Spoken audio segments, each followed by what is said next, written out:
McLaren looking like they are going to be right at the top. Max Verstappen might be having to settle for not being a champion this year. Yeah, we had a Dutch media session right after qualifying, and it became evidently clear that Max is mentally preparing himself of not winning the world title. Not so much in what he said, but the way he said it. He was asked, okay, so if you don't win the championship, then who would you think is going to win? Or based on their characteristics, who should win? And he said, I don't care.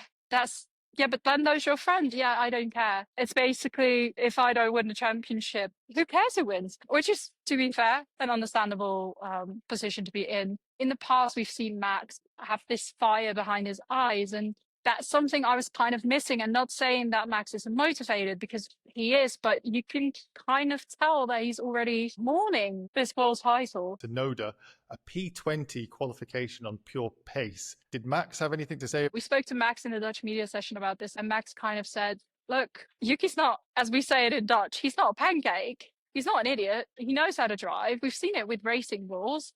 So maybe we should not be looking at him right now. And then I asked him, do you think that the fact that another one of your teammates is on P20 shows how bad the car is? And he said, yeah, it's not great. So all in all, Max does not blame Yuki.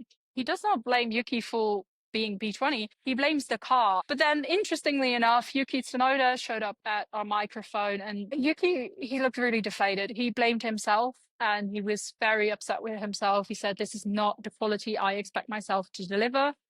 And yeah, Red Bull also feel disappointed in Yuki. So that's kind of interesting that Max is the only one showing up for Yuki. Colapinto, the guy is not having the run of luck that he needs. He looked so dejected walking away from the car down the pit lane, head slumped, taking his gloves off. Did you get a chance to speak to him? Had he cheered up? Yeah, definitely not. And understandably so. I mean, I don't know if you saw, but at some point, Franco was P11. And I said this to one of my fellow journalists in a media pen. I was like, I don't know what Franco's had for breakfast, but I'll have some. I would argue, I mean, obviously would have, could have, should have, but I would argue that Franco could have done better today. And I can imagine that if you're having such a good day and then it gets just ruined by a mechanical failure.